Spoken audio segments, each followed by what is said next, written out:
शिमला में रहते रहते जैसे जैसे साल बढ़ते जा रहे हैं वैसे वैसे मेरा इंटरेस्ट घूमने फिरने में कम होता जा रहा है। पहले हम हर हफ्ते संडे को तो घूमने जाया करते थे, चाहे हमें काम हो या ना हो, हमें रिज तक तो जाना ही होता था।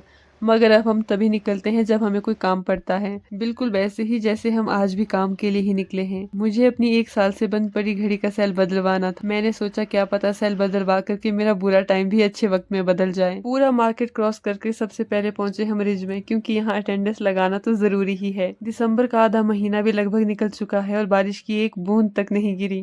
अब तो स्नोफॉल होना जैसे सपना ही लगता है। कुछ लोग ऐसा भी कहते हैं जिसे शिमला में बर्फ देखनी हो उसे क्रिसमस और न्यू ईयर के टाइम आना चाहिए। अब तो क्रिसमस के लिए भी टाइम नहीं रहा, मुझे नहीं लगता इस बार स्नोफॉल होगी, बाकी उम्मीद तो कर ही सकते हैं। यहाँ पर काफी टाइम वेस्ट करने के बाद हम गए मार्केट और मैंने अपनी घड़ी का सेल चेंज करवाया और मेरे पास एक न्यू घड़ी भी थी जो मेरे हाथ के लिए काफी लूज थी। मैंने उसे भी अपने हाथ के साइज के अकॉर्डिंग फिट करवा लिया। उसके बाद निकल गई मैं अपने चश्मे की तलाश में, क्योंकि काफी टाइम से मेरा चश्मा लूज हो गया था और उसके चेंज करने का टाइम भी आ गया था। लास्ट टाइम मैंने 2 साल पहले बनवाया था और अब तो इसका बहुत बुरा हाल हो गया है, इसीलिए अब नए चश्मे की जरूरत थी। यहाँ पर मैं अपने चश्मे की फ्रेम सेलेक्ट कर रही हूँ जिसमें मैंने काफी टाइम लगा दिया और इन्होंने कहा कि चश्मा बनने में भी आधा घंटा लगेगा, तो हमने सोचा तब तक फिर से घूम लेते हैं।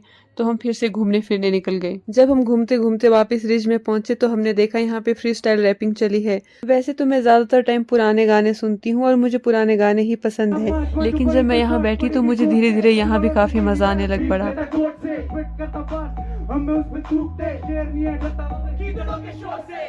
फिर हम यहाँ से निकल पड़े क्योंकि मेरा चश्मा तैयार हो चुका था। यहाँ पे मैं अपने भाई बहन को चश्मा दिखा रही हूँ कि अच्छा लग भी रहा है या नहीं, क्योंकि नए फ्रेम के साथ कुछ दिनों तक खुद को देखना अजीब ही लगता है और बाद में आदत हो जाती है।